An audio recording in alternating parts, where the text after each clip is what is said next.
જય શ્રી કૃષ્ણ બધાને। આજે સંજયભાઈનો બર્થડે છે, તો આવો બધા અડદિયા ખાવા।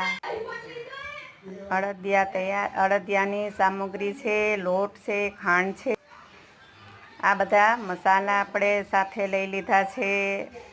ધાબા માટે ઘી ને દૂધ ગરમ કરીશું। ધાબો આપણે દેશું। હવે સરસ મજાનું ધીમે ધીમે એડ કરતા જશું। મુઠ્ઠી વરે તેવું આપણે ધાબો દઈ અને 5 મિનિટ આપણે ઢાંકીને રાખી દઈએ। ચાળણીની મદદથી ચારી લે। આપણે ઘી લીધું છે ગુંદ તરવા માટે। આપણે ગુંદ તળીશું। હવે સરસ મજાનું ધીમા ગેસે, એકદમ ફાસ્ટ ગેસે ને અંદરથી જ ગુંદ આપણો ચડી જાય તે માટે બધો ગુંદ તળાઈ ગયો। હવે ઘી એડ કરીશું, લોટ એડ કરીશું।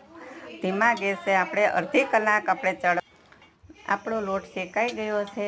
હવે આપણે એડ કરીશું બદામનો, કાજુનો ભૂકો, પછી ગુંદ એડ કરી દઈશું। બધું મિક્સ કરી લઈશું। સાથે મરી પાવડર, સૂંઠ પાવડર આપણે બધું મિક્સ કરી લઈશું સરસ મજાનું। 400 ગ્રામ ખાંડ છે, 500 ગ્રામ લોટ, પાણી એડ કરીશું। ચાસણી આપણી તૈયાર થઈ ગઈ છે। એક તારની લેવાની આપણે હવે એડ કરશું। ચાસણી આપણે ધીમે ધીમે એડ કરીને હલાવતા રહેશું। સરસ મજાનું 15 મિનિટ રહેશે તો આપણા અડદિયાનો લચકો તૈયાર બની જશે।